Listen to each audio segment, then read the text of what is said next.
I call this meeting to order. Welcome to meeting number 112 of the House of Commons Standing Committee on Natural Resources, pursuant to Standing Order 108-2 and the motion adopted by the committee on Thursday, June the 6th, 2024. The committee is resuming its study of the Trans Mountain Pipeline expansion.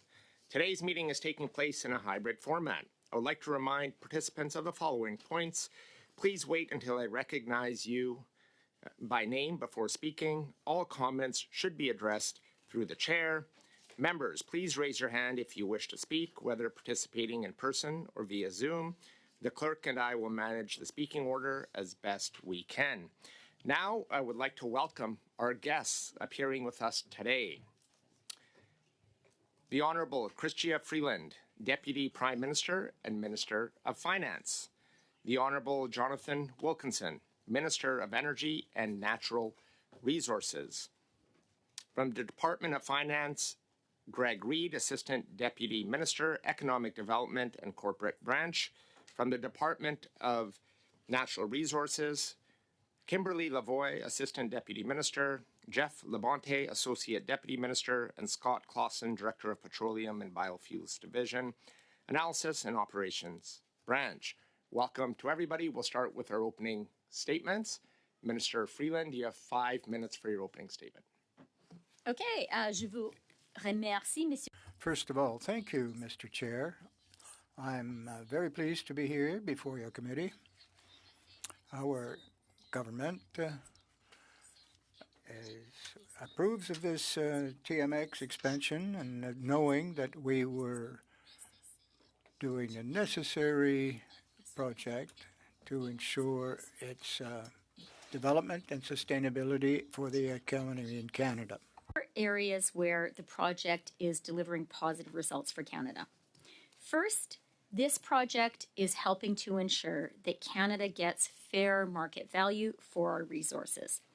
One of the key ways to see the economic impact of this project is the higher price that Canadian resources are getting on the global market, often measured by the price differential between Canadian oil and American oil.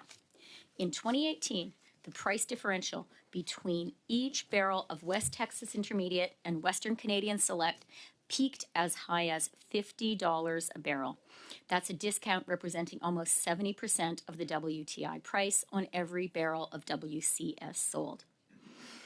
Since the Trans Mountain expansion was brought into service in the second quarter of this year, this average differential has closed, sitting at about $12 per barrel, or just 17% of the WTI price. This is really important. This is money that Canada was just giving away, and this is now money that Canada has for ourselves, for Canadian workers, for provincial and federal governments to invest in the things Canadians need.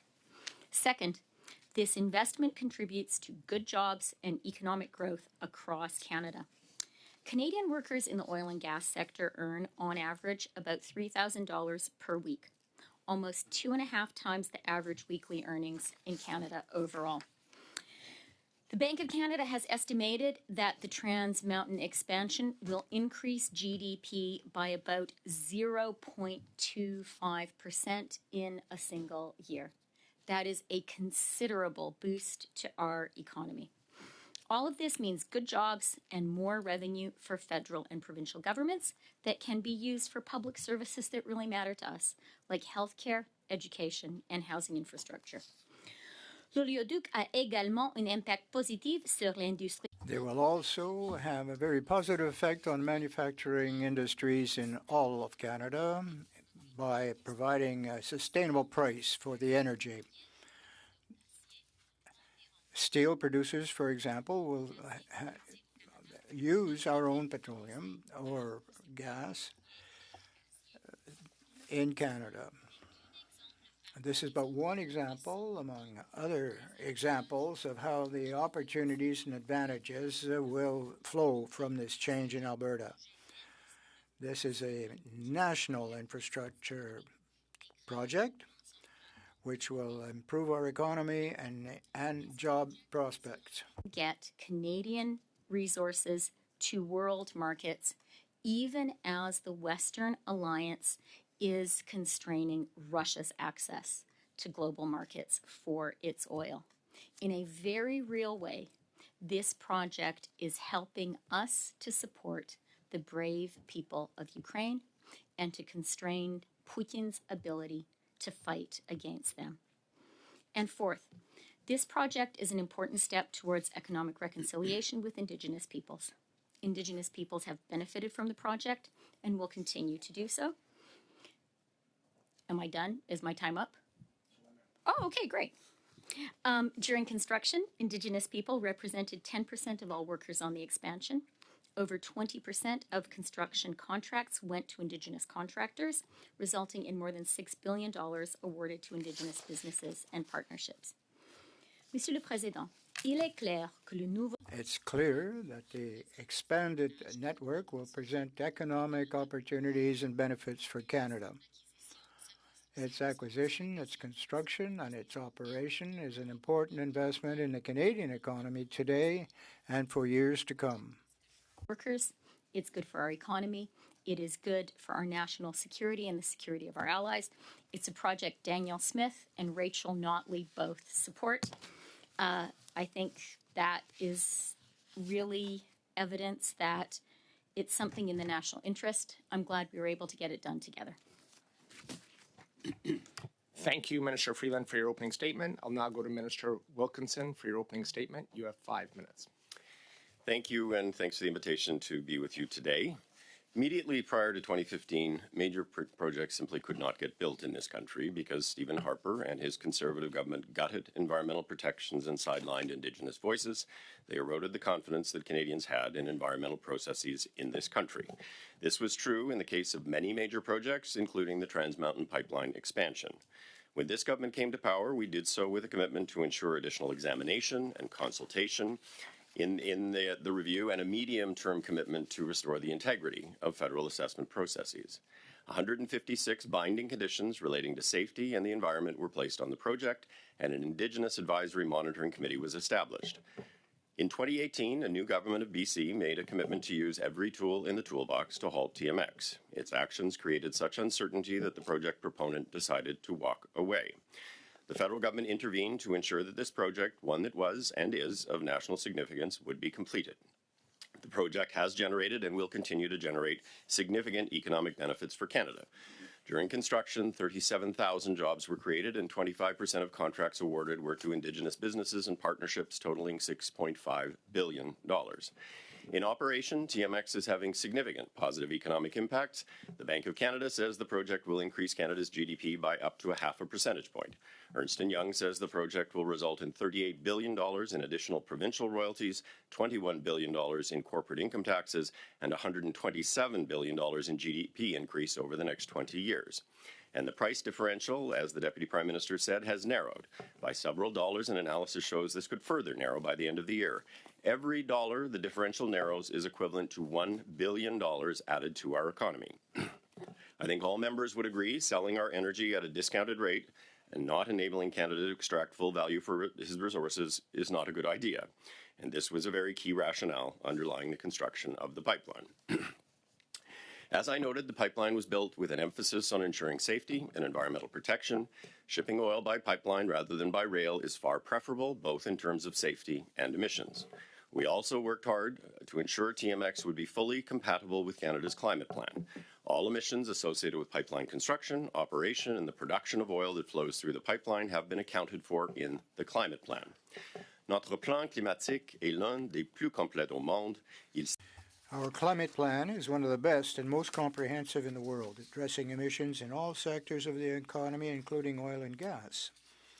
Initiatives, including methane regulations and a forthcoming emissions cap, which will hold the sector accountable for meaningful reductions, have ensured Canada is indeed a climate leader. And the climate plan is working. We have fundamentally changed the trajectory of emissions in Canada, which under Stephen Harper was heading steadily higher. Emissions are now 8% below the 2005 levels and in a downward trajectory. These emissions would be 41% higher if the Conservatives had remained in power. And given the unfortunate recent rejection by the NDP on carbon pricing, its approach to fighting climate change would emit at least 112 million tons more in 2030. Reducing emissions, it is also a plan for ensuring a prosperous future for Canada. To remain economically competitive, we must recognize that the world is transitioning to a low-carbon future, and we must take thoughtful actions to seize key areas of opportunity. Governments around the world are increasingly taking action. Our major allies are all putting in place strategies for accelerating clean industrial growth. Beyond allies, China is moving aggressively to dominate opportunities in wind, solar, EVs, and critical minerals.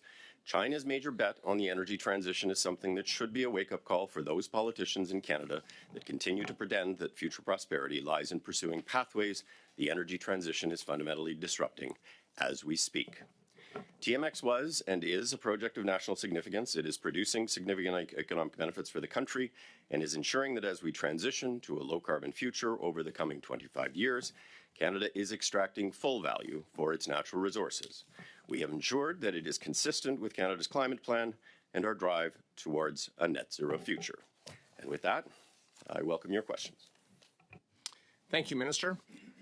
We'll now go to our first round of questions. We'll start with Ms. Stubbs for 6 minutes. The floor is yours. Thank you, Chair. Thank you, Minister Freeland and Minister Wilkinson, for being here today. Of course, Conservatives always supported the nation-building Trans Mountain Expansion Pipeline, undeniably in federal jurisdiction.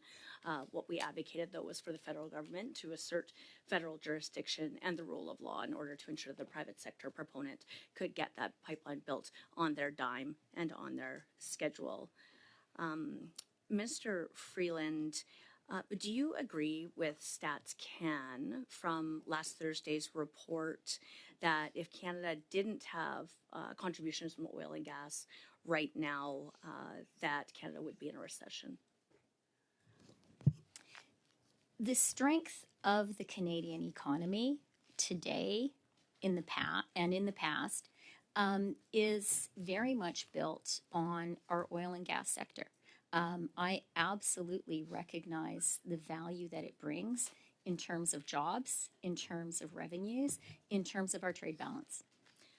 So the two things that report said that are keeping Canada's economy going is public sector spending and oil and gas production.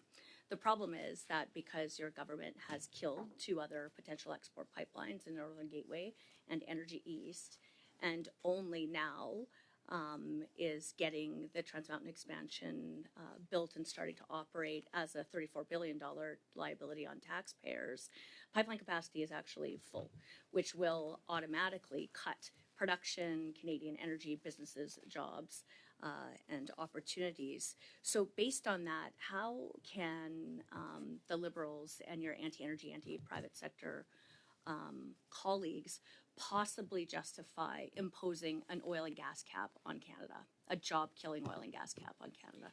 I'm going to start answering the question, and Minister Wilkinson may want to offer some thoughts. Look, I do think that in the areas where it's possible for everyone in this committee and everyone in our House to agree, we should. And I think that it is really meaningful and actually great that we have completed a nation-building project that both Rachel Notley and Danielle Smith support. That is a good thing for Canada. I also absolutely agree, as do all economists, that oil and gas is an important part of Canada's economy.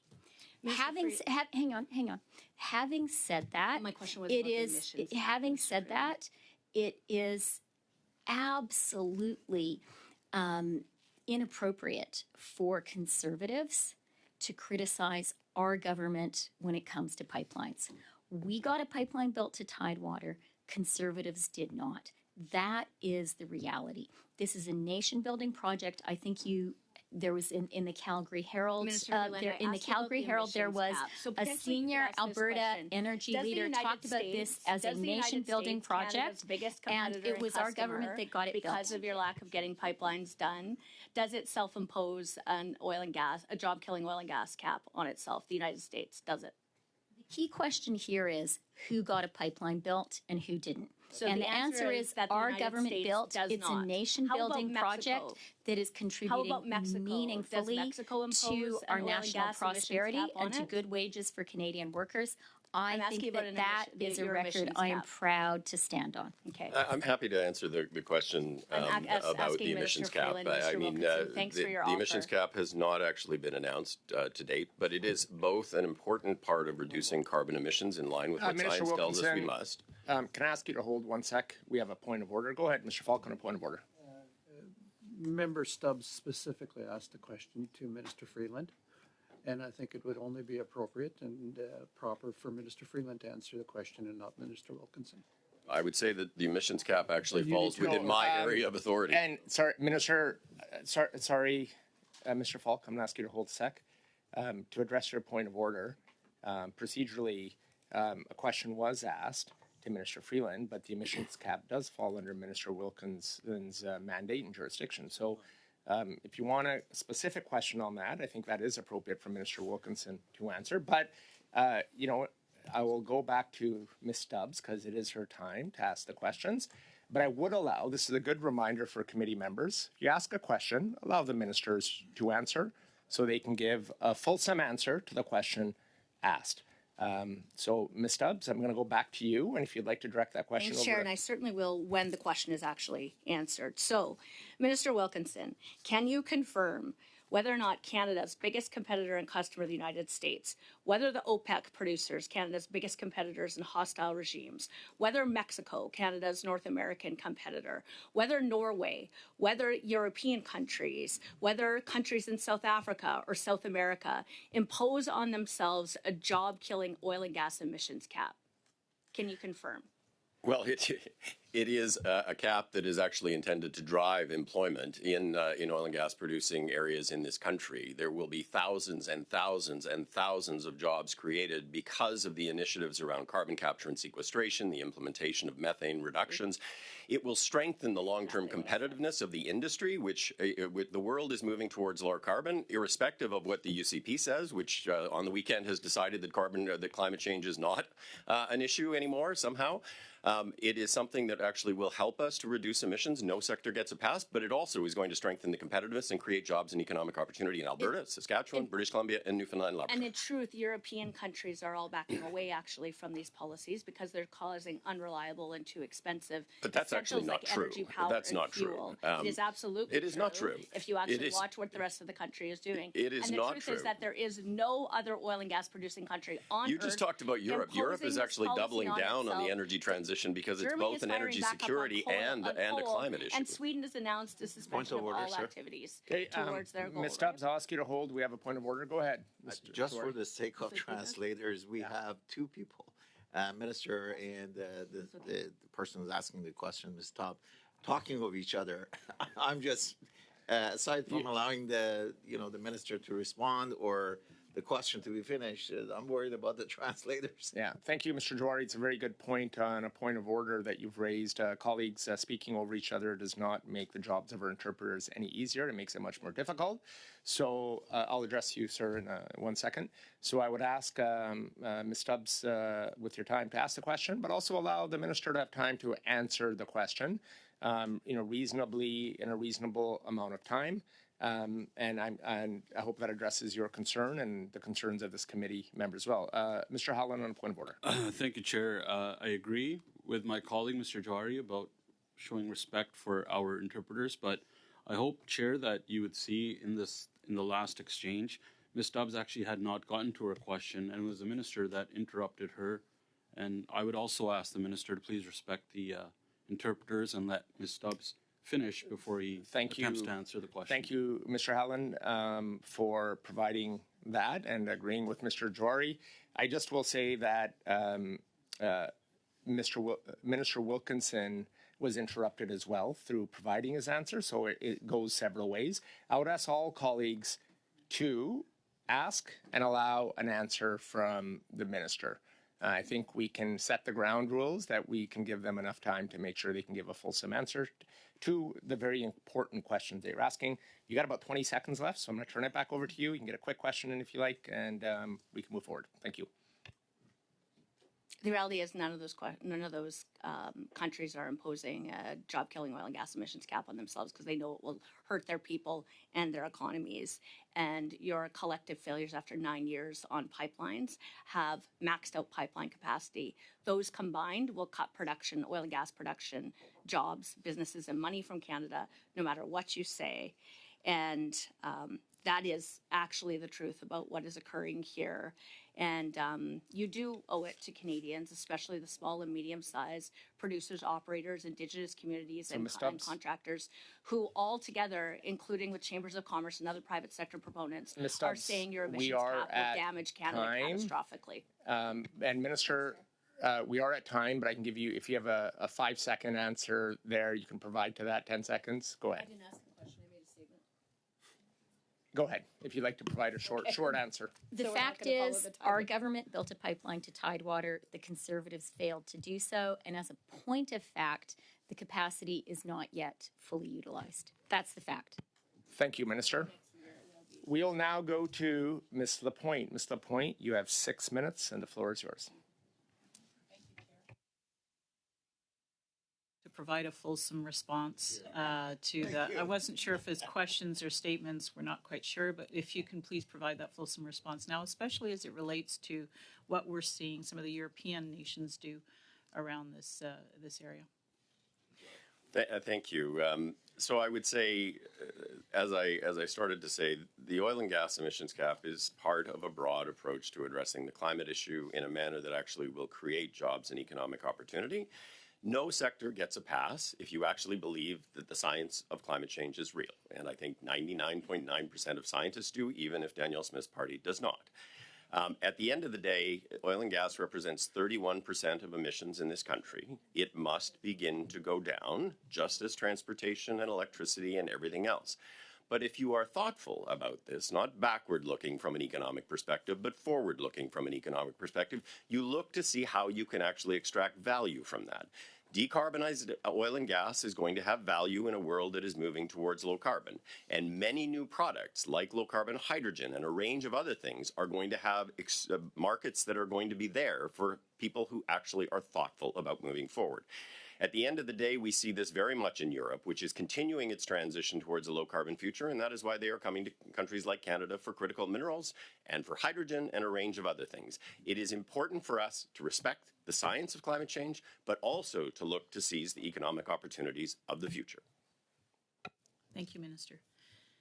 Minister Freeland, can you provide some insights on how the TMX might strengthen Canada's position in the global energy economy, and how this might translate into greater financial stability for the Canadian energy sector as we transition towards that clean energy? Yeah, thank you for the question. And I'd like to make 2 points. The first is, and I think this was, central in the thinking around ensuring that the pipeline could be built. There is just no good reason for Canada to be giving money away to America for free. There is no reason for us to allow that differential to exist. That is money, when there is a big differential, that is money that goes directly into the United States, into the U.S. economy to benefit U.S. refiners, U.S. consumers, and it's money we're taking away from Canada. I believe that we have a lot of needs in Canada, right? I think we need to invest in our healthcare system. We need to invest in education. We need to invest in infrastructure for housing. And by closing that differential, we're getting more money for Canadians, both in terms of money in the economy, jobs in the economy, but also direct revenues for federal and provincial governments. In terms of the global picture, this is also a project that supports our own national economic security. And given the illegal Russian full-scale invasion of Ukraine, actually supports the energy security of the Western Alliance. And I have been having conversations with some of our partners who have specifically said that this pipeline is going to make it possible for us to further constrain Russia and Russia's sales of its energy into the global market. That is really significant. And can you tell us how this pipeline aligns with other fiscal strategies that the government is implementing to attract private capital into clean energy initiatives? Sure. I'll say two things. The first is, and Jonathan, Minister Wilkinson has alluded to this, we have been working as a government on another huge, potentially nation-building project, and that is a major CCUS project with the Pathways Alliance. We have now voted into law investment tax credits for CCUS, which would facilitate that project. And there are good conversations going on between the Canada Growth Fund and the Pathways Alliance. And I think that is exactly what Jonathan was alluding to when he said, we really believe that Canada can and Canada must decarbonize our economy, even as we create more good paying jobs and pull in more private sector investment. And can you, Minister Wilkinson, talk to us about the long-term benefits that the pipeline and this infrastructure will bring to our resource sector, including support for renewable energy initiatives that improve the access to clean energy markets? Sure. As Minister Freeland talked about, part of the underpinning of the reason why this project moved forward was to be able to actually reduce the differential so that Canada is actually extracting full value for its resources. That is important from an economic perspective as we look towards a world that is transitioning towards lower carbon, that is going to require investments in a range of different things, including renewable energy, including nuclear technology, including hydrogen, including biofuels, including a range of technologies, including carbon capture and sequestration. And so it is important for us to be extracting that value as part of actually investing in our plan for economic growth going forward. We have now committed to invest over $160 billion in the clean energy transition, the vast majority of that going into projects to create good jobs and economic opportunities that will be sustainable going forward. Thank you. We'll now go to Mr. Simard. Mr. Simard, you have 6 minutes. Merci, merci. Merci, Madame la Ministre. Merci. Thank you, Madam Minister, Minister Wilkinson. In 2022, when the cost rose dramatically for the TMX expansion, you said that there will be no further supplementary support financial for TMX expansion. In 2022, you created the Canada Growth Fund, which initially was managed by the CDIC, which in a sense is the owner, if you will, of the pipeline, and 23, C47. And now it's completely out of the frame of accountability, and you could do whatever you want, but you also indicated that currently discussions are underway with Pathway for the CCUS technology. $40 billion in pipeline, further $15 billion, which may eventually be used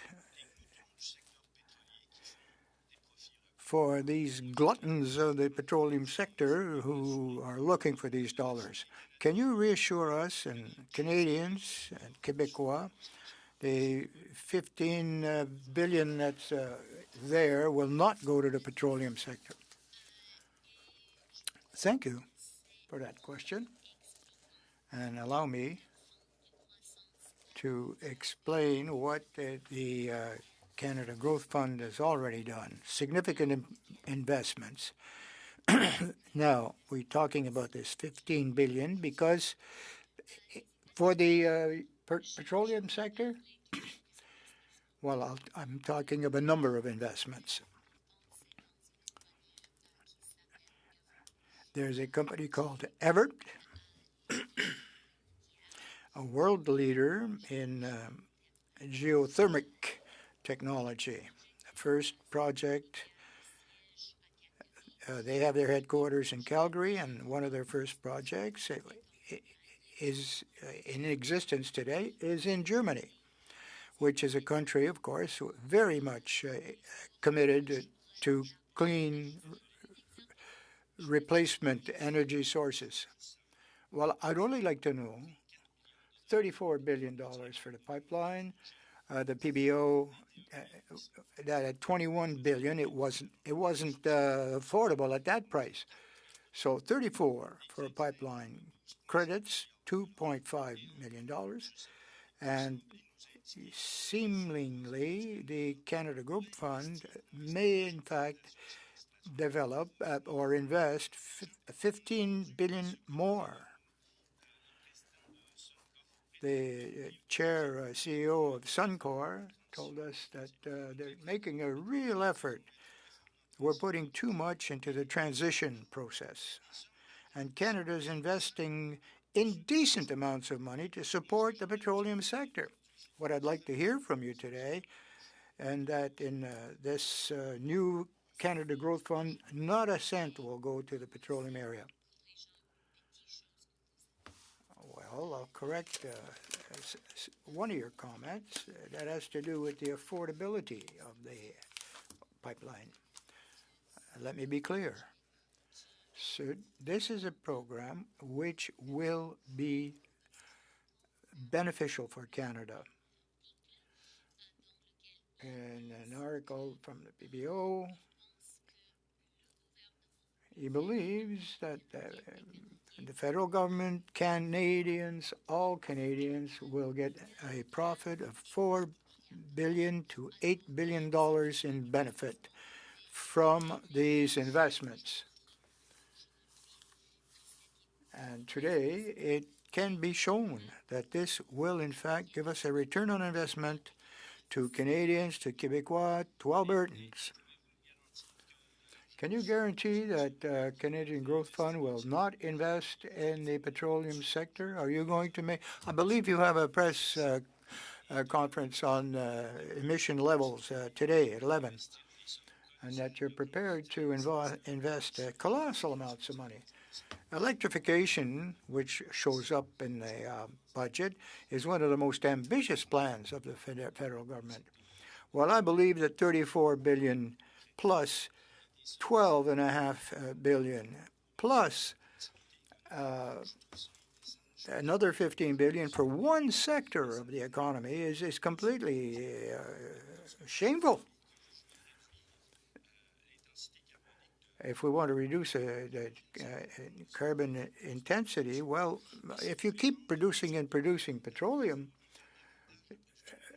if we want it to be profitable, we are paying for a chimera here. We are not paying for the pipeline. The industry as a sector has shown that it was, in fact, a viable and profitable, eventually, project. Now, Canada Growth Fund. Yes, it's an investment on the part of the federal government, but it's better to have a professional investor experts to decide on their investment. They have a mandate to undertake investments for the benefit of all Canadians and the Canadian economy as a whole. And I think everyone should be able to support that. Yes.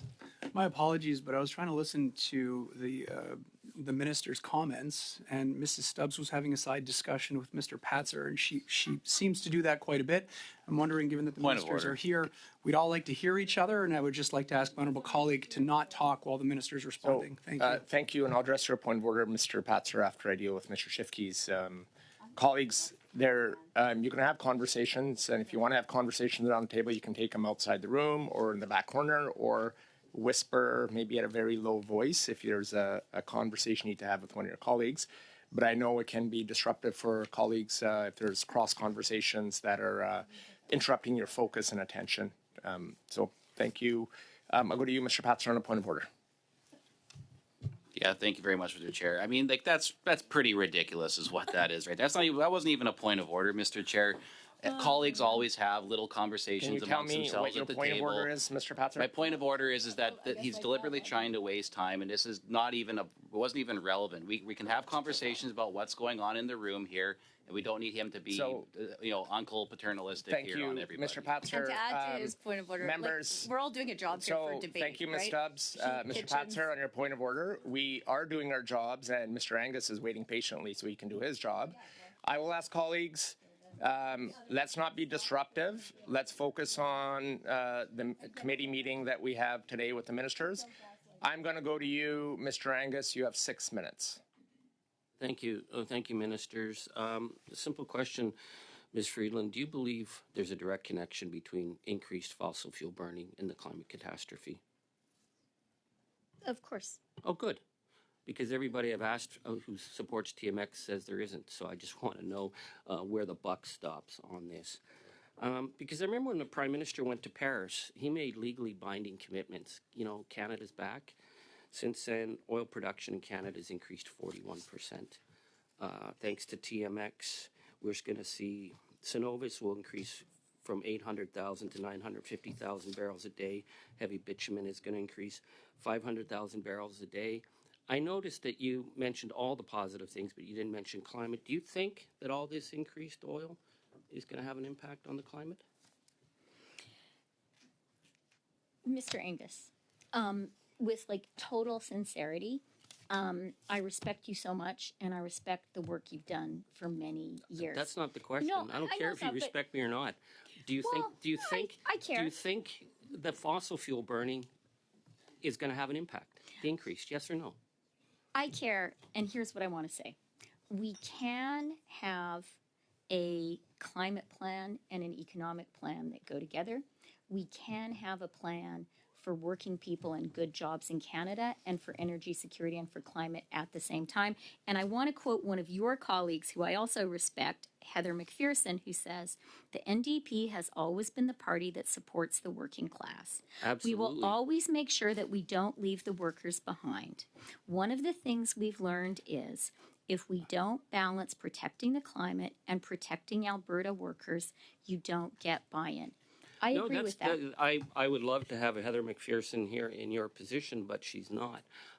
So my question, though, is: do you believe is there a connection with all this increase that's happened under the Prime Minister with climate crisis? Yes or no? That's all. I don't need all the other stuff.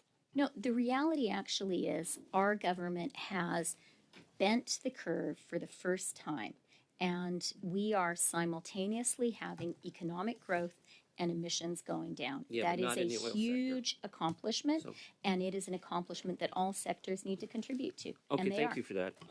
You talk about the number one thing that you said was the fair market value, that we've closed a barrel differential from $12. And yet we're subsidizing, according to the energy regulator, $13 a barrel that comes down the pipe. How does that work?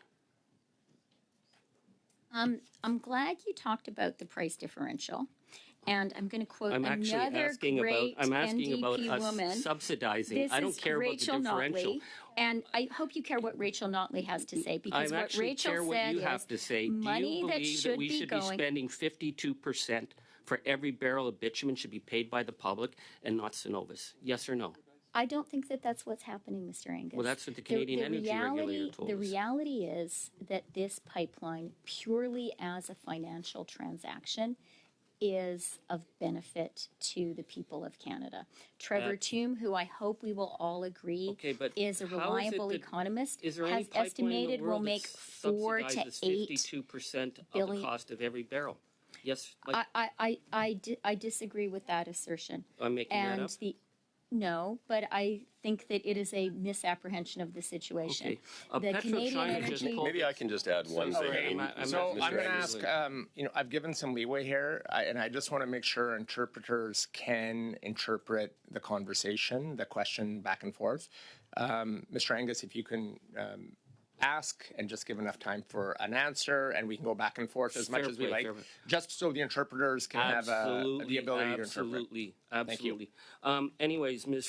Freeland, PetroChina has just pulled its shipments out of TMX because they say they're having to pay too much already, which they're paying 48% of the cost of the barrel. So are you going to make sure that the companies pay the whole shot coming down the pipe, or is it going to be the public that continues to subsidize?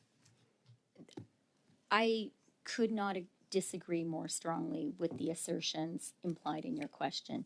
TMX, purely as a financial investment, is delivering value for money for Canadians every single day. This is a profitable nation-building investment in terms of tax revenues, But are in we- terms of but we're jobs, subsidizing and it in per terms barrel, of the $13 actual per money barrel. that we are getting. And I will say, in terms of the tolls, that is a decision for the CER. Right. We have an arm's length body that makes those decisions, and I think all of us should be building up rather than tearing down national institutions like that. No, Okay, seriously. sorry. It's The actually last true. thing I want to do is tear down a national institution that's That's good. that's No, giving but it's 52% actually important. per No, barrel there's a to case right now, but- Cenovus. So final question before we go too far down the rabbit hole. It cost us $34 billion.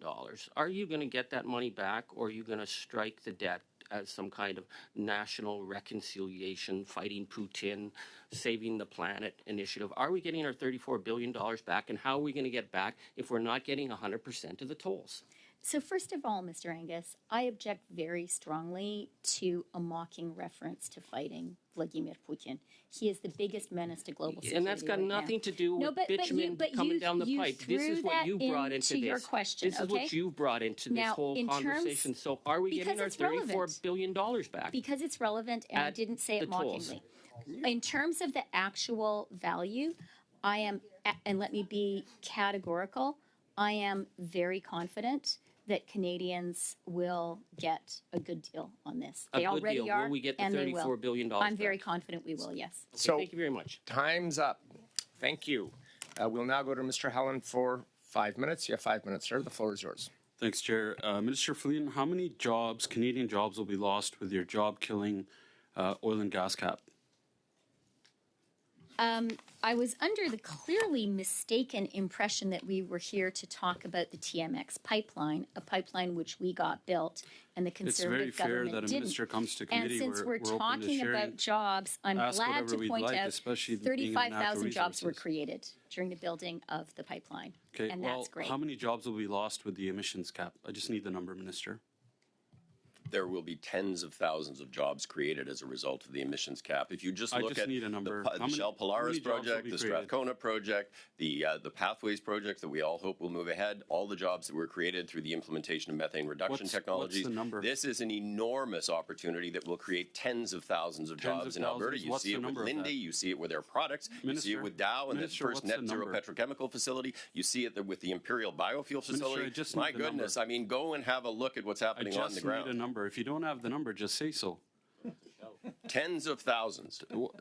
Okay, so you're saying tens of thousands of jobs will be created. Deloitte has estimated that 110,000 jobs will be lost in Canada due to your job-killing oil and gas cap. Are you confirming today that tens of thousands of jobs will be more than 110,000 jobs that you're going to drive away from Canada? Yes or no? I just need a yes or no.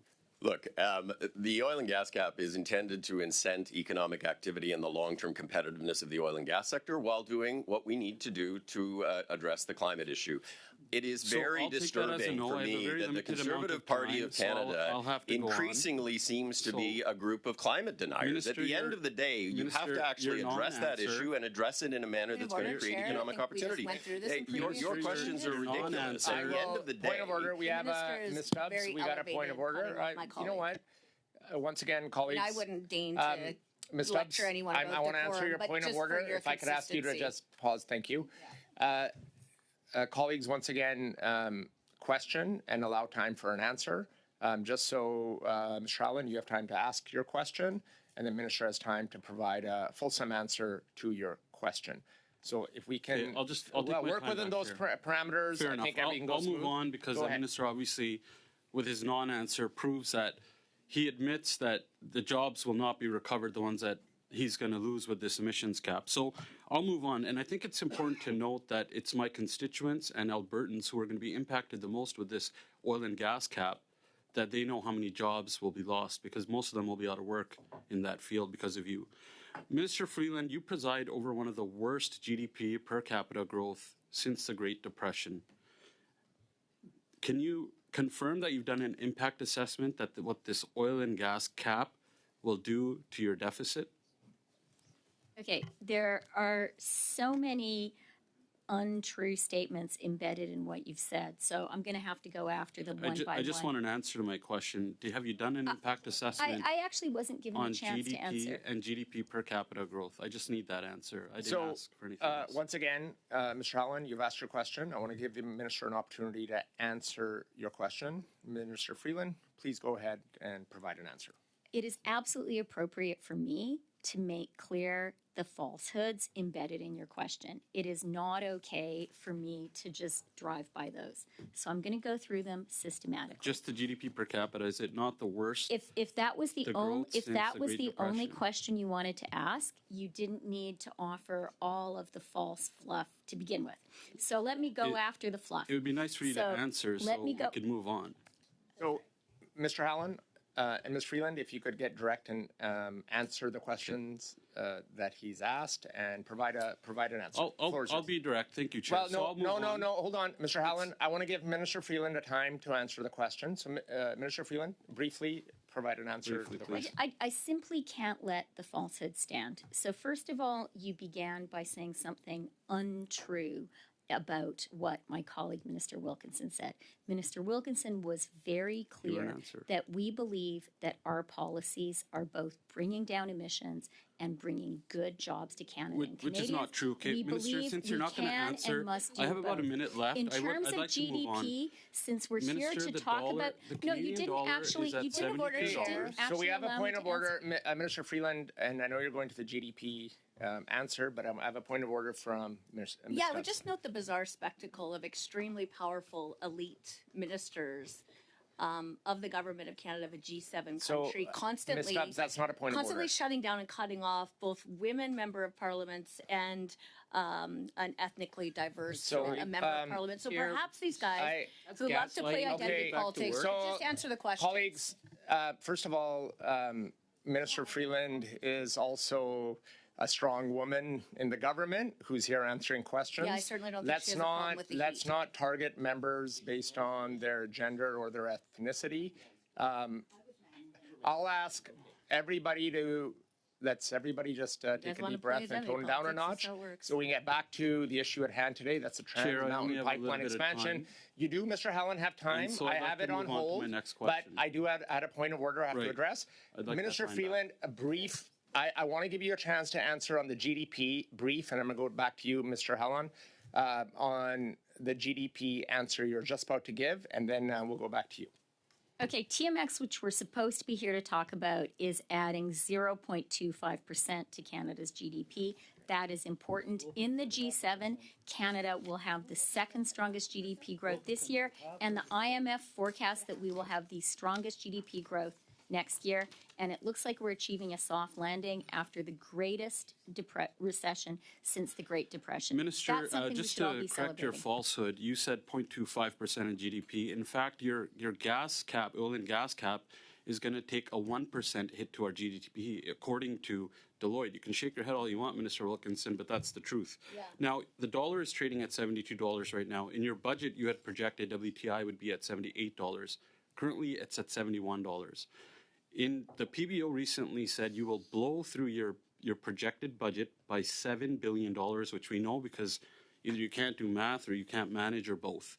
Now, can you please confirm just the number? So How time much is, worse Mr. Allen, will the deficit be? Time is up, and a brief answer, please. What will the deficit be? Mr. Hallen's question was incoherent and it wasn't clear. He said the dollar is trading at, I think he meant oil, but he mashed up his words in his word salad. So it's really impossible to answer a question which is so Because you don't want to answer, incoherent because you and know how bad the inchoate. answer will be. Thank Okay, time is up. We're going to go to our next speaker, Mr. Jawari. You have 5 minutes. Please go ahead, sir. Thank you, Mr. Chair, and let me start by welcoming both ministers to the committee. My line of questioning as part of this study, and I'm going to take us back to TMX, over the life of the study has been on the economic benefit. And Mr. Freeland, I start with you. It was very nice how you compartmentalize it around 4 pillars, and you talked about the fair market value, you talked about good paying jobs, you talked about access to the world, global market. But you also talked about the economic reconciliation with the indigenous people, which is a theme that I want to follow up on this line of questioning. Can you share some information that you may have on how this project may have impacted indigenous communities? I know you touched about 2 elements, but I like to, if possible, if you can expand on that. Sure, and I do think it's a really important question.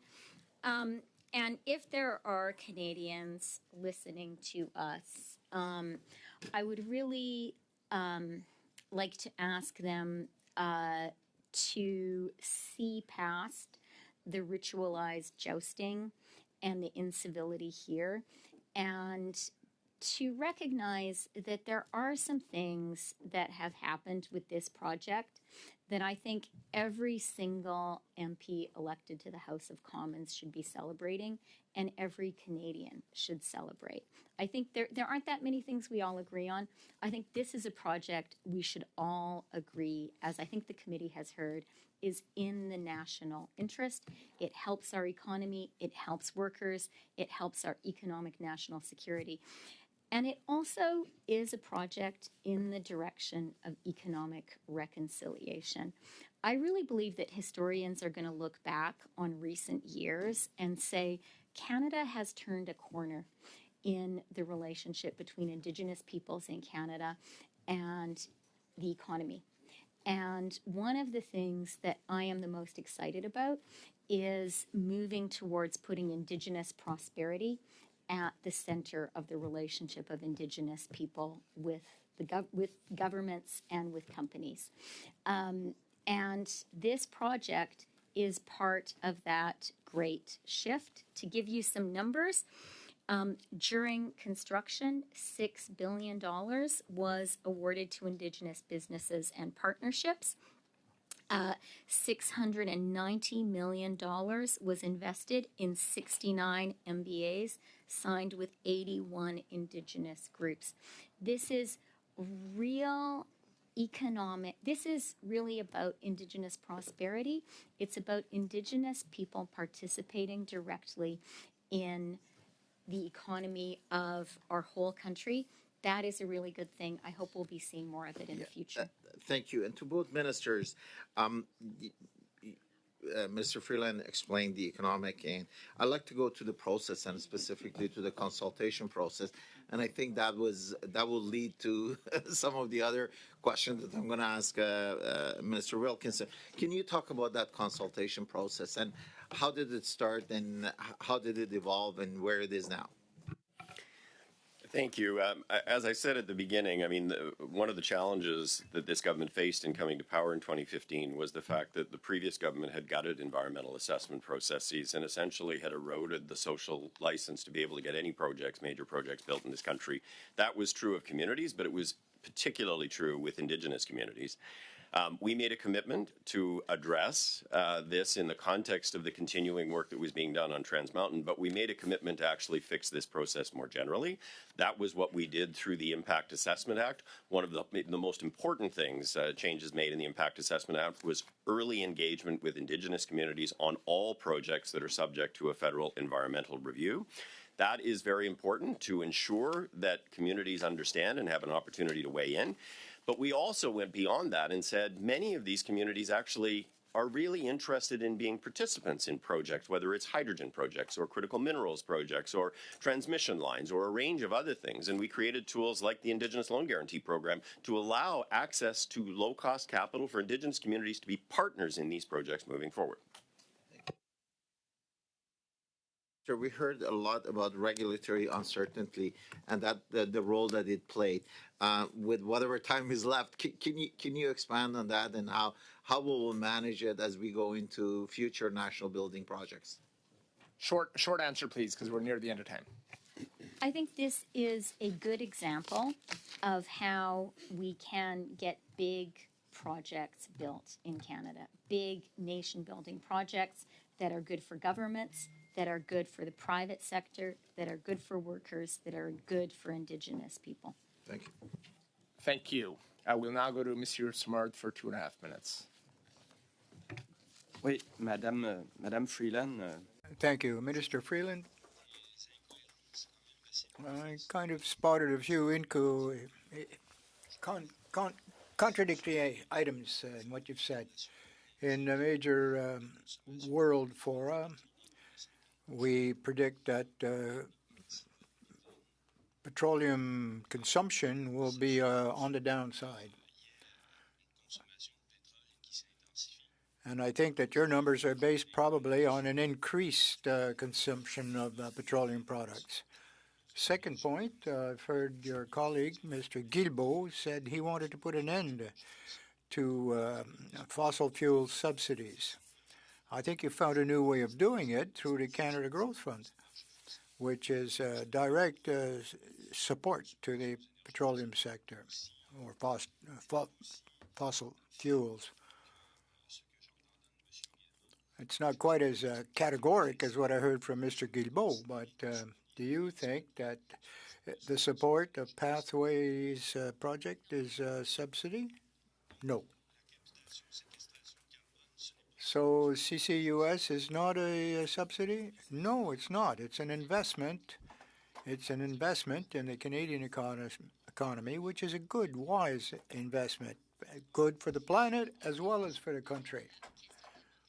Now, I'll talk about affordability and profitability.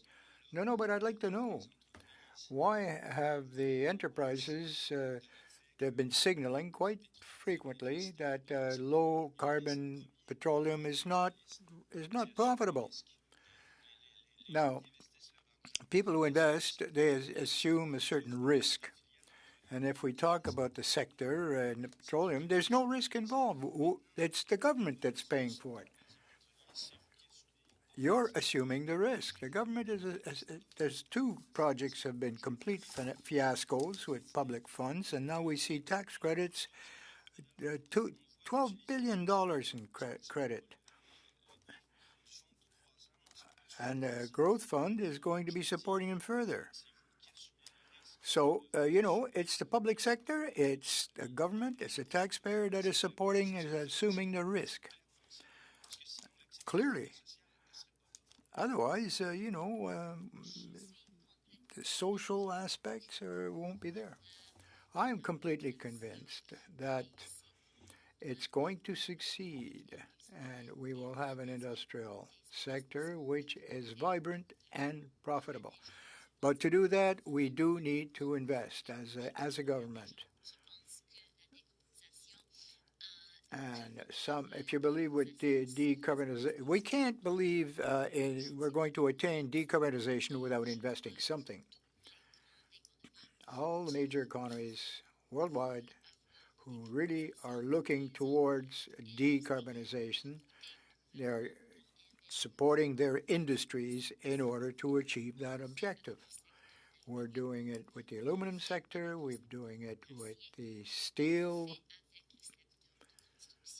construction trades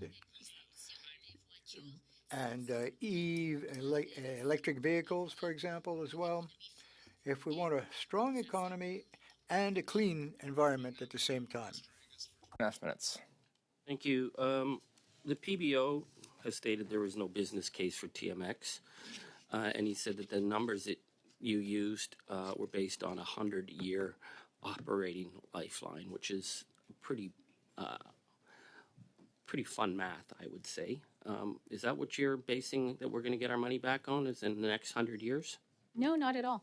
I mean, if you had the CEO of TMX here testifying before you, he is a businessman, and he said to you that he is confident the government can get its money back.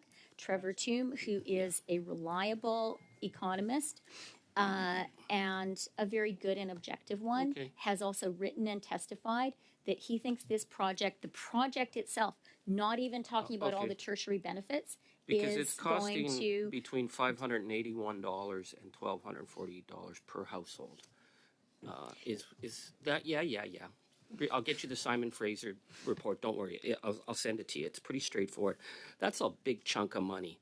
And so this idea that it's financially doable when we are paying, and you've disagreed with me, we're paying 52% of the tolls. That's what the Canadian Energy Regulator, and I don't think you should be tearing down a national institution when they come here and testify and then say they're wrong. So why are we expecting the Canadians who paid up to $1,200 per household for this thing are going to get their money back when we're subsidizing the way that we're going to get paid back, which is by the pipeline tolls? Simple. Well, we're actually going to get our money back because we do not intend to be the long-term owner of the pipeline. And if you look at market analysis right now, the consensus view is this is a project that is worth a lot of money. 34 and billion? that if the yes, So and we'll that sell if it the for government 34 billion, or are we is, gonna take a I haircut hope that as I in hope the- that we're going to sell it for more. So the in the way we interest of get our money back reconciliation. is how much we sell it for, and the way we get. And you are absolutely right that the tolls are important. And right now, the CER has arguments before it about what the correct level of tolls should be. Yeah, the companies and say it's too high. Certainly, TMX and is presenting a strong case for an appropriate level of tolls. That's absolutely the 100% or case. like 53%? Because he said it could go up. I think he said something like, 50 cents a barrel, and he thought that'd be fair. And I'm like, wow, okay, we're subsidizing him $13 a barrel, and he said, well, we'll increase the toll 50 cents a barrel. I mean, you're hosing the public at that rate in a substantial way, right? I absolutely disagree. There are two revenue streams, two direct sources of revenue from the pipeline. One is the tolls. The second is the ultimate value that the people of Canada get from the ultimate sale. I am absolutely confident that simply as a standalone infrastructure project, this is going to deliver value for money for Canada and Canadians. And that is not even including all the jobs that it supported during its construction and is supporting today. That is not even including all of the tax and royalty revenues that it is supporting. And that is not including the economic security value. So I am absolutely sure that any way you slice it in economic terms, this project is in the national interest. Thank you, of order? ministers. Point of order. Yes, on a point of order, Ms. Goodrich. We started our meeting a little bit late. I would just ask if we could have permission to complete even a partial third round. This is critical for Canadians, and we don't often have an opportunity to have two ministers. Ms. Goodrich, I was just about to address that. Thank you. We unfortunately are at the end of time. The ministers did give us the first hour to join us here at committee today. I want to thank both ministers, Freeland and Wilkinson, for Mr. joining Chair. us. And the meeting is Mr. suspended. Chair, I'm asking for 5 minutes for us to be able to continue.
Okay, we are back for our second hour. We also have for a second hour joining us today from the Department of Finance, and David, Director of Corporate Finance and Asset Management. And we will start for our first round of questioning this hour with Mr. Chambers. Mr. Chambers, welcome to committee, and I'd like to give you the floor. Thank you, Mr. Chair. Thank you to our officials for appearing.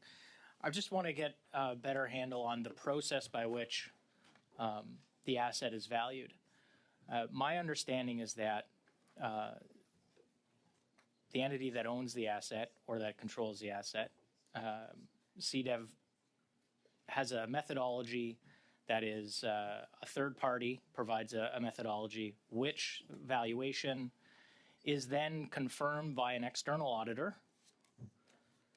Then the Auditor General, my understanding is the Auditor General's office looks at that valuation, also enlists a third-party external auditor to validate that valuation. Then that number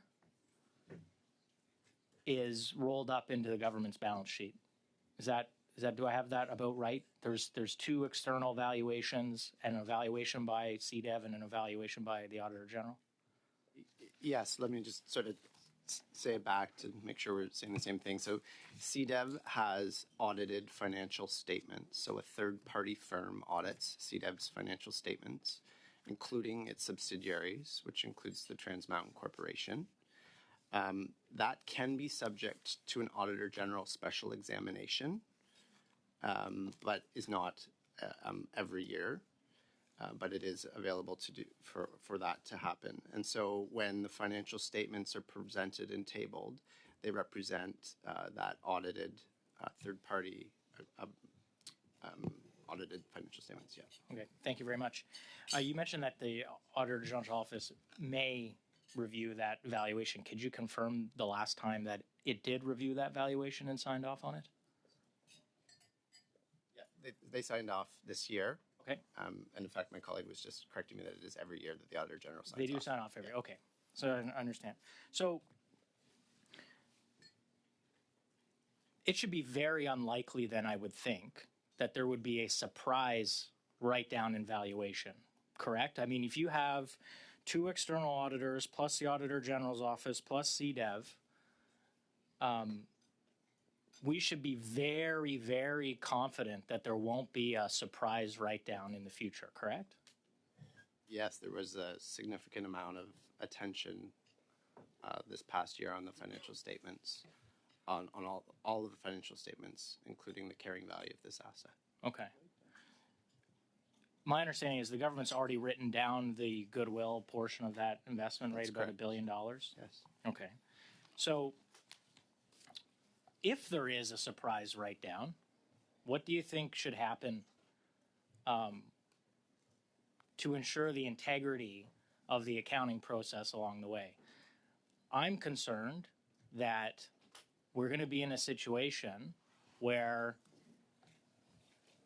something's going to happen and there will be a surprise. I'm trying to understand how we can protect against a surprise for taxpayers. It sounds like we have a robust process. But if there is a surprise valuation, I'm wondering about accountability for the process. I don't have a comment on that. Okay. Perhaps, I know you interface with the folks at CDEV very frequently. I think it would be nice to let them know that there's lots of people looking at the valuation. Obviously, as you've understood and mentioned, that it's been highly scrutinized. But if there is a surprise valuation, that there will absolutely be accountability for that. Somebody will have to answer for why the government was holding an asset on its balance sheet for a longer period of time. There are external individuals who have really questioned the valuation with which the government's holding this asset on its balance sheet. I think it would be a very unfortunate circumstance for taxpayers and for the integrity of our entire public accounting system if there was a surprise write-down in the future. So perhaps I might, I'll just leave that there if that's okay. I couldn't help but notice the minister referenced market analysis. I believe she said, if you look at the market analysis, we're very confident that we'll get repaid. I guess the question would be, could you share that market analysis with the committee?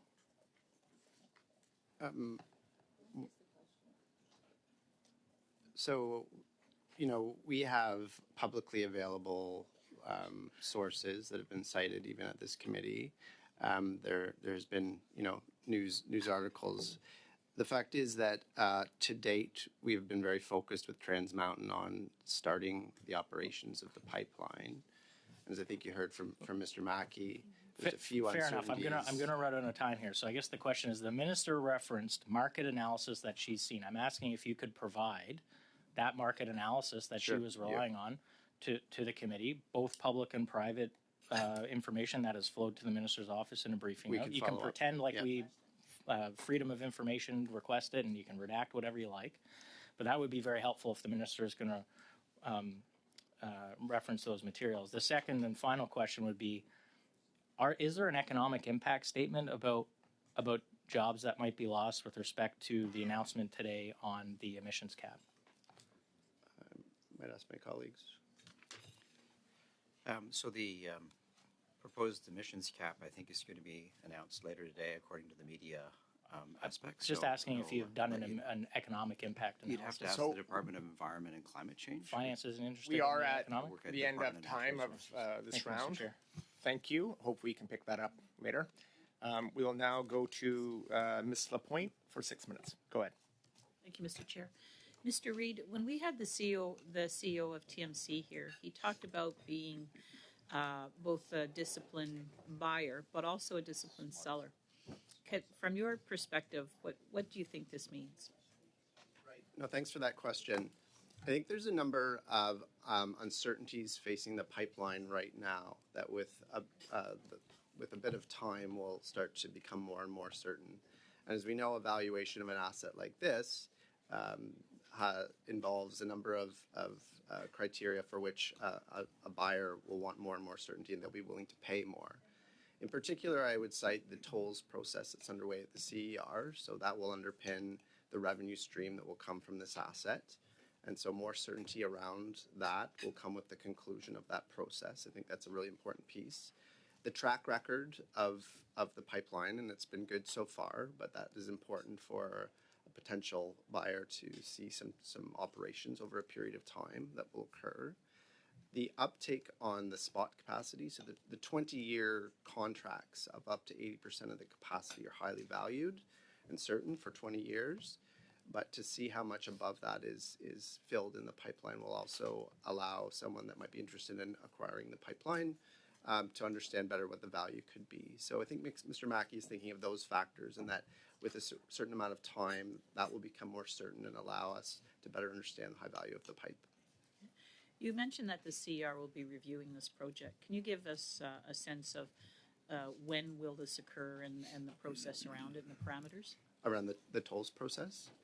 For sure, and the CER does have available the projected timeline, but where we're at is there's a process to determine the interim tolls. And so there's a couple milestones that are coming up with exchanging information. It's been going on for about a year now. In May, there will be a hearing that will be the culmination of the evidence that has been provided by the shippers, the users of the pipeline, and Trans Mountain's information back. So in May, there could be, as an outcome of that process, a decision on interim tolls, or it would follow a month or two later. And then we would expect to very quickly move into establishing final tolls. That then really is a matter of the final auditing of the costs of the project, because part of the toll methodology involves the cost of the pipeline. And so parties would agree and the CER would adjudicate that all the costs have been properly classified. Does that answer your question? Yes, it does. Thank you. Mr. Labonte, the Minister of Natural Resources has talked about an Indigenous Advisory Monitoring Committee. Can you speak to what this is and what the role will be of this committee? Certainly. So there is an Indigenous Monitoring and Advisory Committee for the pipeline.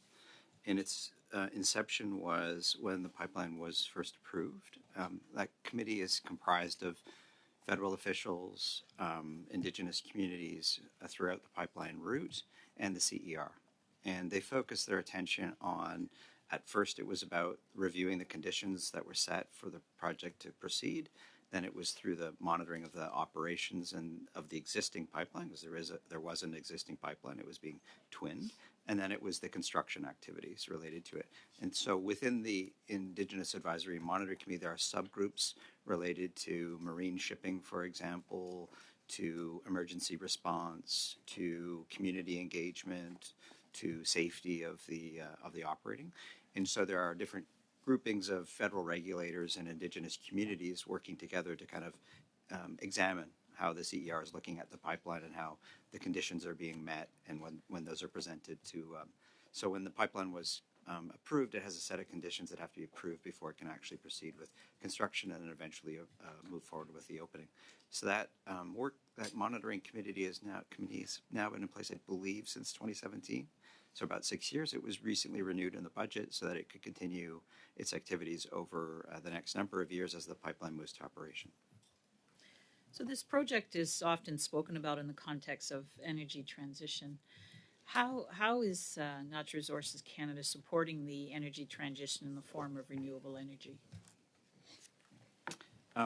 So with the department's work on energy, we work in a number of different ways. So we have, for example, scientific laboratories and science and experts that are working on new technology to reduce environmental impacts, to reduce emissions, to decarbonize different parts of the existing energy system as we know it that's fossil fuel based, as well as people working on renewable energy and new renewable energy technologies, for example, carbon management around carbon removal and carbon capture, use, and storage, along with programming to focus on transitioning to more renewable energy forms for electricity generation, as well as the work that happens with the different provincial jurisdictions, whether it's in the electricity sector or whether it's in the oil and gas sector. So we work in a number of different ways. Sometimes it's through science and research. At other times it's through programmatic work where we're sponsoring or providing funding to jumpstart something to happen more quickly. And then other times we are working with communities that are actually consuming the energy for their own reasons, whether that's Indigenous communities or whether that's much broader communities around electricity generation with provincial utilities, for example, or in the case of Alberta and Ontario, which have partly regulated markets with private sector players. Thank you. We'll now go to Monsieur Smart for 6 minutes. Juste avant de débuter, je vais peut-être demander. Well, before beginning, perhaps I should remind people to use an earpiece if they want to hear the English. I stressed with Madame Freeland that in 22 she said there would be no more further support for TMX. We were at 8 billion, now we're at 34 billion. Has there been any further support financially in the interim since then? Thank you for the question. Yes, as you have stated, in 2022, the Minister of Finance said there would be no further public financing for TMX, and they would have to go to the private market for capitalization. Since then, Trans Mountain did, in fact, establish a line of credit with the major banks in Canada and in the States. It's a credit line on ordinary open capital markets, and this is what they're borrowing from. Okay, there's a question we also asked to Mr. McKee. Can you table the financial structure of TMX? A request made at a previous meeting. You know, we get some of the details of the private market capitalization. Yes, of course. It is publicly available in the annual reports that Trans Mountain has tabled before Parliament or for Parliament. And it's available in the CDEV annual reports. They give a complete accounting of the monies that they spent. I think that the government cannot assume the risk of this $34 billion without an analysis of profitability.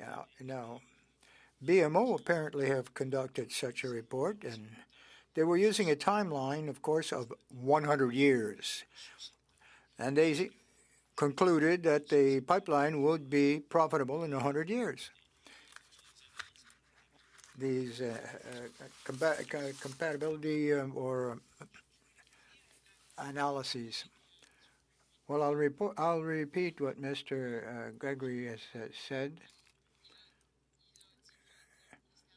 That the Minister of Finance will find a proper answer and will give it to your committee.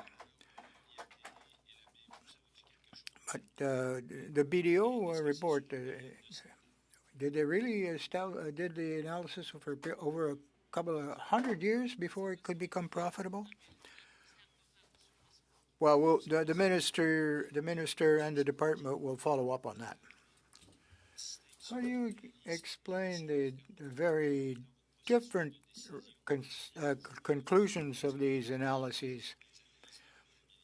There's profitability, financing, and the conclusions of the PBO, who has stated that in, well, we'll see his latest update, but at $21 billion in 2022, that was not going to be profitable. The government's rhetoric is that they're going to cease to invest in this seems to be a little bit off. The minister said that this is going to be a very profitable project. How can you explain the difference between PBO reports, your own analyses, etc.? The PBO is a discounted cash flow analysis, and I think we agree that that is a way to start to understand the value of this type of project. It's very sensitive to assumptions, including discount rates, uptake utilization of the pipeline. And so, we'll be keen to look also at the revised report. We did see the previous report. Recall that the tolls also increase partly in response to cost overcreases. So there was a cost sharing of information. And so, I'd also just add that the ultimate value of the pipeline will be determined in the market, and acquirers will take into account factors well beyond this type of analysis. So there could be value for different types of buyers, institutional buyers, pension funds, et cetera, or strategics. There may be value for their companies. So there's other ways to think about valuation beyond those analyses. Merci. Vous allez être d'accord cependant avec moi que... But you would agree with me that an analysis that indicates that $21 billion would not be profitable, but that 34, if you update the analysis, there's a certain type of profitability, as you say, variable criteria. And then the PBO might come to the same conclusion, but we'll have to wait and see. Can you tell us? We've been told a number of times, Mr. Guilbeault, for example, that the monies forthcoming from TMX will be reinvested in other projects. Now, I don't want to put words in your mouth, but is this actually attainable? Brief answer to that. Well, I can just say that the pipeline is just on the cusp of returning funds, as just is starting operations and filling. So the moment is in the future. Thank you. We'll now go to Mr. Angus for 6 minutes. Mr. Angus, the floor is yours. Thank you, Chair. Mr. Reid, what is the connection between the TMX Corporation and TMP Financial? Thank you for the question. So TMP Finance is a subsidiary of CDEV, the Canada Development Investment Corporation. It was created at the point of acquisition as an entity that could receive financing from the government. So in the early start, there was an acquisition for financing, and then the first part of the pipeline was built with direct financing from government. So that was an entity that could receive the financing and then send it into the operating part of Trans Mountain. That was important so that we could preserve the commercial structure of Trans Mountain for an eventual divestiture. So it also allows for full transparency for CDEV's reporting to show the financing that comes in and goes out. Fair play. So the financing came through TMP Financial, which makes sense. So where does the debt sit? Well, you can think of it sort of in a sources and uses. We have debt that was drawn from the Canada account, at least for the first tranches. There's also debt sitting with the banks. That's then recorded on Trans Mountain's books. Trans Mountain Corporation? Trans Mountain Corporation, which is consolidated up through CDEV. So it all rolls up. How much debt do they have on their books? We can follow up with the financial statements. Can you? Because what we've been told is that TMP Financial was basically a shell company that's holding the debt that makes TMX Corporation look viable because the debt is being held by TMP Financial. Is that true? No, TMC records the debt that it holds. Now, it has a combination of debt and equity. So what was sent down from TMP Finance was sent down as both debt and equity. Again, this was to emulate a commercial structure, to try and create a commercial structure that could be could be divested. So you can get us so that we know where the yeah, debt is? we can show you so you can see how it's debt that came over and how it sits as debt and equity on Trans Mountain's Okay, balance so sheet. when TMX Corporation only charges the shippers 48% of what it costs, where does that extra 52% cost? So I need to. Is that just sit up in the air, or is that? Well, I on don't the think books? that's accurate. Well, that's what the I Canadian think, Energy I think that's a Regulator told quote us. by someone that provided input to a CER process, if I'm not mistaken. Yeah, well, we asked the CER, and they said that it was about between $11 and $13 subsidy per barrel at the present rate. So the CER. So I'm just wondering, like, this is a commercial business that is operating. You're supposed to be getting our money back. So if we're going to cover 52% of the cost of every barrel shipped, on whose books is that going to be? Is it going to be TMP Financial? Is it going to be TMP Corporation? Like, how does this work? The information I have in front of me does not suggest we are covering 52% of every barrel. In fact, the net income of Trans Mountain shows to be positive in the coming years when the cash flows start. The cash flows are sufficient to pay for operating, to pay for financing costs, and to pay down some of the Okay, debt. that's funny because the Canadian, I expected that I would have been scolded by the Canadian Energy Regulator for bringing false facts when I threw the number out there, and he said the numbers were accurate. So I'm wondering. I apologize. I can look closer So at the transcript, but what I saw was a quote from someone that inputted into the CER. So are you saying then that the full cost is being covered by the shippers, or is the public covering? I think to be more accurate, you need to understand that what the CER is adjudicating is a commercial agreement that is a formula on how to set tolls. And so they are looking at that formula that was established, prior to the government even owning the pipeline to understand whether it's still relevant. Right. So that is a market-based rate that Well, it appears should be. competitive within the market and seems to be returning money onto the balance sheet. Okay, the Slawith Nation, who did an excellent report questioning the CER's decision, said a commercial enterprise operating on a commercial basis would not file an application that recovers less than half of the project's costs, nor would the CER approve such an application. Instead, a commercial enterprise would be applying to the CER for full recovery of project costs, and the CER would conduct a hearing on the prudence of those costs. So what we were told by the CER is that they would think 50-cent increase was okay, but how is it that the CER approved a project that was not committed to the full recovery of costs? So who pays? I expect that when Trans Mountain has the chance to provide their information into the process that quote comes from, they will provide information to suggest otherwise. Okay. What we've also been warned and concerned, West Coast Environmental Law did an interesting report. They accused you guys of accounting magic. I thought that was an interesting term. That by setting up TMP Financial, you're also setting it up so that the minister could just erase the debt. That this shell company is there to hold the debt, and you would erase the debt, and then it would become a viable operation. Have you gamed out the scenarios for erasing the debt? No. No? No debt's been erased.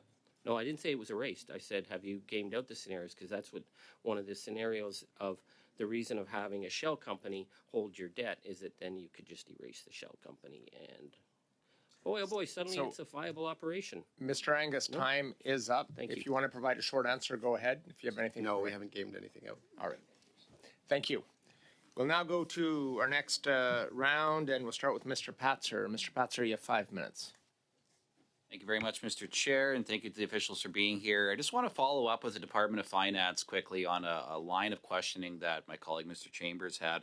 So can you just confirm for this committee that the Department of Finance does not have jobs data in relation to the emissions cap that's about to be announced this afternoon? I don't have them in front of me, but the Department of Finance has access to the RES that Okay, that so will be you tabled. so you have them and they will be tabled with this committee? Oh, I don't know. We're here to talk about Trans Mountain. I'm sorry, I'm not prepared to. We're asking you to. Okay, well, can you please table them with this committee? I think my colleague said that the REAS will be released with the draft regulations this afternoon, and that's a publicly available document that talks about the economic impacts of the proposed regulation. Okay. When the minister was here, she said something quite fascinating in that she thinks that she can get more than $34 billion for Trans Mountain Pipeline. Do you have any study papers, documentation that would show that it is possible to get more than $34 billion for the pipeline? I mean, we've already undertaken to provide you what we have, and so we will do that. Do you have studies that show that you can get more than $34 billion for the pipeline? We'll have to look at all the studies that we have. Okay. Was she right to say that she can get more than $34 billion for the pipeline? Well, there will be a point in the future when this goes to market, and the market will decide on the value. I think what I was trying to convey earlier was there's a number of things that will happen in the next couple of years that will be meaningful to understand the value for the pipeline when it eventually gets to market that we can't foresee yet. So there's certain analysis that can be done. Discounted cash flow analysis are one of them, and we can look at and comment on specific assumptions and variables. But that's what we have at this point. So really what we have from this point is pure speculation by the minister, not necessarily based on any hard facts and data, because we know right now the pipeline it's not sellable at this point in time, right? The CER, for example, CER hasn't finished coming up with the toll rate, but even with the toll rates the way they are, there's a lot of uncertainty around where this is gonna land. So I mean, I think it's pretty wild that the minister would come in here and say she can get more than $34 billion. So just one more time, do you have any data that shows that it can be done? We have lots of data that we've undertaken to provide, and we will do that. Okay. I guess both departments, I'll give it to you guys to answer both of this. I'll start with finance. I want you to try this first, but did the minister ever ask the department to figure out how to reduce costs for the pipeline during construction? Well, yes, and my hesitation is only because there's a couple layers that we're overseeing the project. So the Trans Mountain Board and management built a pretty significant project management team. And throughout the life of the project, especially at points of cost increases, there was quite a dialogue between government and Trans Mountain. There was a special third-party committee created by the Trans Mountain Board to challenge and test at that level the plans and the progress to see if there were any efficiencies to be gained all the way along. That happened again when it came into government to approve revised corporate plans and borrowing plans that enabled the increased borrowing to finish the pipeline. The Treasury Board took quite a long look and challenged on efficiencies and whether there was any more optimization possible, and really just to understand the drivers of the costs. So does that answer your question? Natural Resources, were you asked how can we reduce costs? We're not responsible for the Trans Mountain Corporation. It's part of the finance portfolio. Okay, thank you. Was it ever brought to your attention about, because again, we got to $34 billion, which is a jaw-dropping number. The private sector proponent walked away at $7 billion to $10 billion. So was there ever an analysis done to see, to compare if the government building it could be done cheaper than the private sector could have built it for? I'm not aware of one, but we can look. I mean, there was certainly a lot of analysis along the way that took into consideration not only the costs that had already been sunk, but then what were the expected economic benefits from the pipeline. So beyond the costs, there's some fiscal advantages, some economic advantages to finishing the pipeline, which was also part of the calculation along the way. But a specific as you describe it, I can certainly look. There's probably pieces for sure. Thanks. Thank you.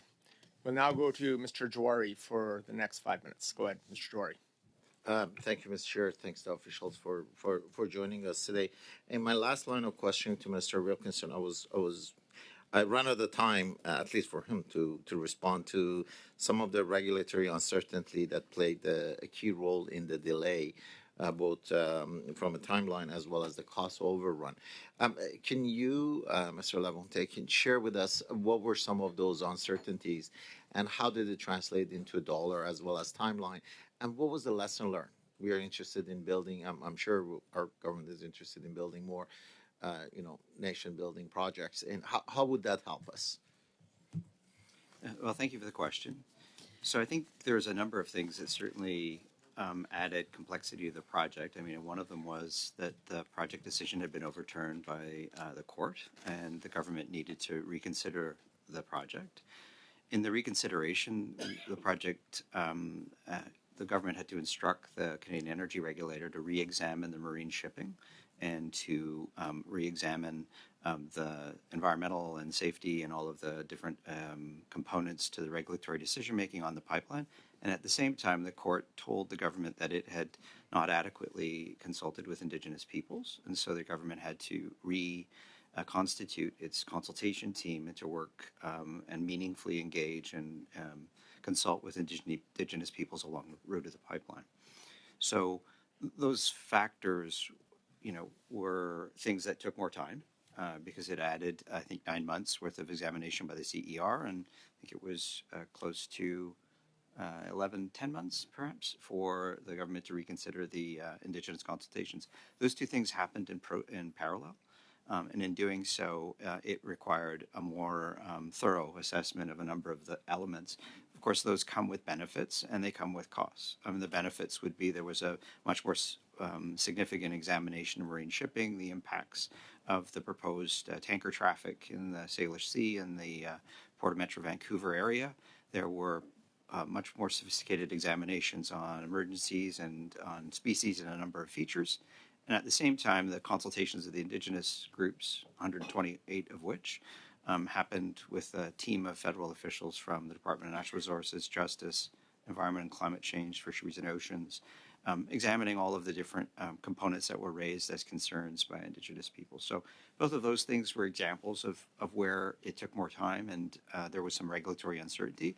At the same time, the province of British Columbia at the time had certainly said that it was opposed to the pipeline and wanted and expected a much different outcome. And that was supplemented by the work that the government did, as well as the consultations with Indigenous peoples. It is something that we've now carried on in other large major projects, looking at consultation using the benchmark that the Federal Court of Appeal had, which was meaningful and engaged a two-way dialogue with Indigenous peoples. And that's been an important part now of the reconciliation path for the federal government with respect to Section 35 rights. Thank you, Mr. Chair. At this time, I'd like to move that we resume debate on the abandoned well motion. And thank you. Okay, thank you, Mr. Jawari. We thank you to our witnesses. We are resuming debate on a previous motion that was brought to committee. To the witnesses, I don't know how long this could take. It could be Point of order. Yes. Sorry, we do have a point of order. Mr. Jawari, I'll get back to you in a moment because you do have the floor, but we do have a point of order. Thank you, Mr. Chair. My understanding of process and procedure is that you don't just resume debate because someone is asked to resume debate, that there actually has to be a process followed as well as a vote. And it just is timely that this government member doesn't want to hear. We're here to talk about TMX. We have witnesses here, and they're wanting to shut down debate and get back to something that is an attack on our home province. Ms. Goodrich, thank you for your point of order. As Mr. Jawari has brought forward a motion to resume debate, this will go right to a vote. So we will proceed to a vote. Good. I'm just not sure what the topic of the resume debate on what.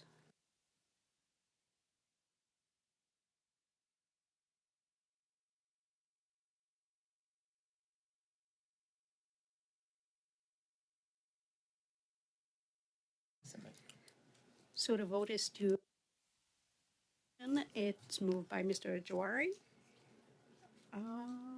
Mr. Henley. I support. Mr. Badaway. Yes. Mr. Jawari. Yes. Madame Lapointe. Oui. Mr. Shifke. Oui. Ms. Goodrich. Je vote contre. Mr. Falk. No. Mr. Patzer. No. Ms. Stubbs.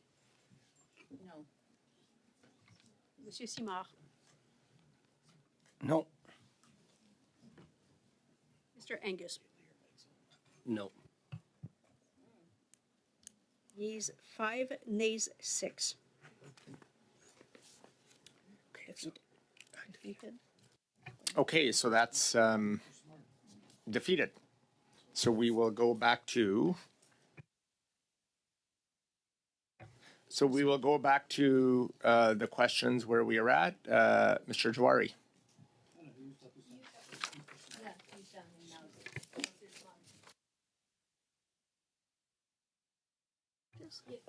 Yeah, so we will go back to Mr. Jawari. Go ahead, Mr. Jawari. Back on TMX. Yes. Go ahead. Chair, how much time? We've got about a minute. We've got a minute. Okay, great. So now let's go to the finance, and we're talking about the processes and what might happen over the next couple of years that we need to take into consideration when we are positioned to be able to do the final evaluation. Can you talk about those elements? Sure, thank you for the question. I think first and foremost is the conclusion of the tolls process that's in front of the CER right now is important for evaluation.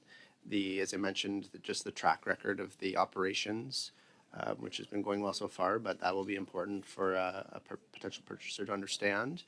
As well as utilization of the pipe, so beyond the contracted amount, the spot amount in particular. So my understanding is the utilization is going to increase. There's some excess capacity, but utilization is to fully get to the maximum 100%, capacity yeah. over the next couple of years? Or is there a time frame for that? There isn't yet, but it's already starting to be used, and so we expect, hope that it fills quickly. Okay, thank you. Thank you. Thank you. We will now. We will now go to. Monsieur Smart for 2.5 minutes. Merci beaucoup. Thank you very much. I'd like to have some detail explanation on the Canada Growth Fund. In 2022, that fund was created and put under the CDEV, CDEV being the beneficial owner of TMXP.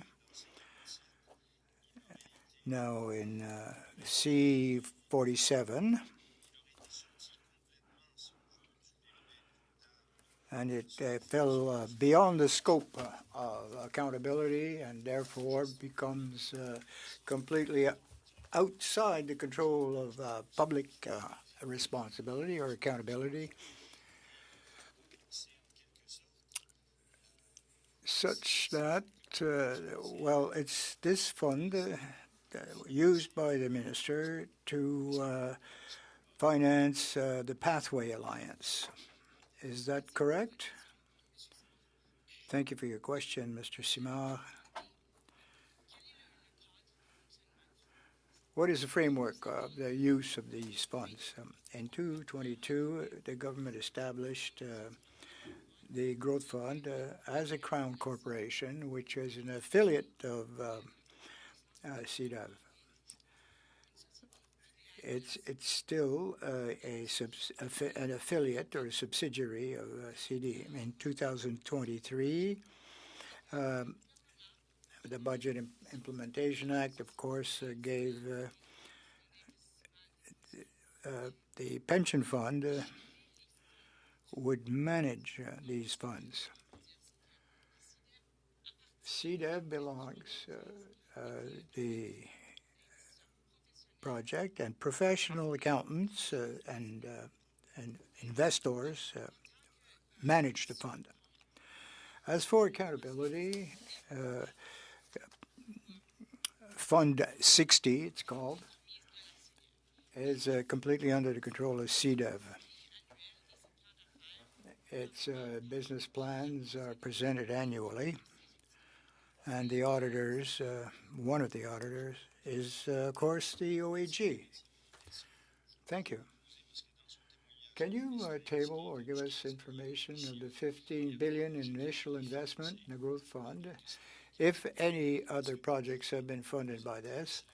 And can you give us a breakdown to the committee? And of this $15 billion, which has been used to fund, what part went to TMCA expansion?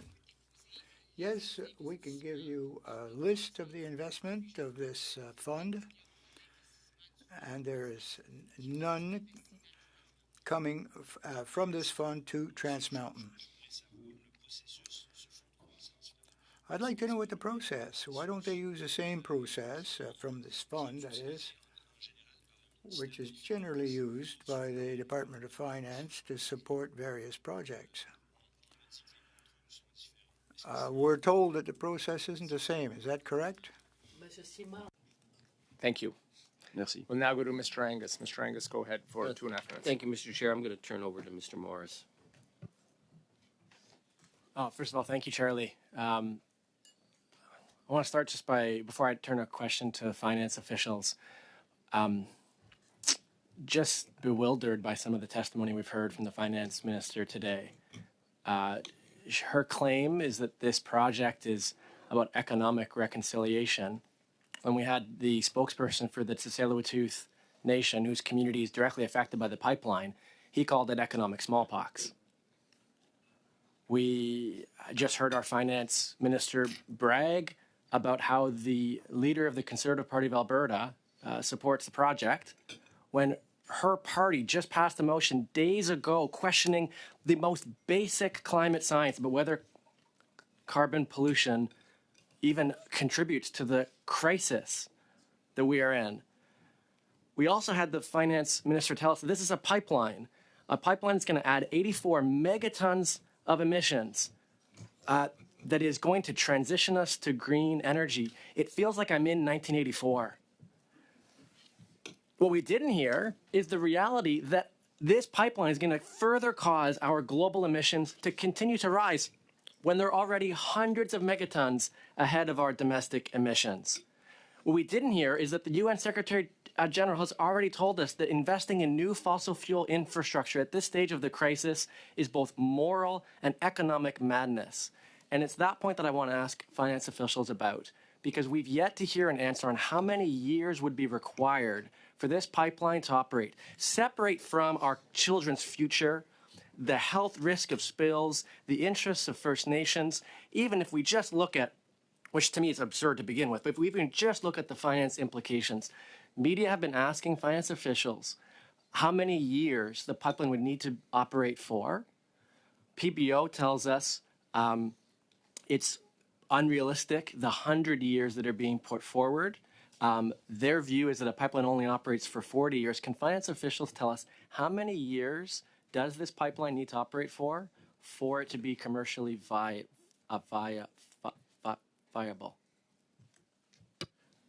Thank you for the question. I mean, I wish I had a direct answer, but let me try and unpack. I only have 10 seconds left, so if there's no direct answer, can finance submit to this committee an answer to the question, specifically how many years the project needs to be viable for, and can I ask that to be submitted within a week? Sure, I would just say that an asset can be commercially viable while it holds debt, as long as that debt can be serviced through the revenues. And there are cash flows we project that will be generated from the pipeline that will be able to operate, service the debt, and pay down the debt. Great. So just to be very clear, what I've requested that's been said yes to is that how many years the pipeline has to operate for. That's the answer we're looking for. Mr. Morris, thank you. Time is up. And I gave you the leeway to ask the question and Mr. Reid to answer your question. And we're at the end of time and end of that round. Colleagues, we are approaching 1 o'clock. I just want to thank our witnesses today for taking the time out of your schedules to joining us. for joining us order. today at the committee. And Point of order. we have a point of order. So we started the meeting late, and now you are proposing that we're going to end the meeting early. I think that is absolutely ridiculous. We have time. We could do at least part of a third round. Mr. Chair, this is a pattern of you shutting down conversation on this important topic. Look, each would, if that's what committee members would like, but I do want to respect the time of our witnesses that we do have a minute and a half. Point of order. Point of order. Go ahead, Mr. Angus, on a point of order. Actually, what really disrupted the entire meeting were the endless points of order from the Conservatives while the minister was here. So instead of us getting to ask questions, we had to listen to a gong show. So I think that we are at 1 o'clock. I think all of us have suffered enough. I certainly respect the chair, and I don't think the chair is trying to shut anything down. But I think it is 1 o'clock, so I think we should. So, colleagues, it is. We are at time. So, thank you for everybody participating today. Thank you for the witnesses for joining us and giving your time. And colleagues, meeting is adjourned.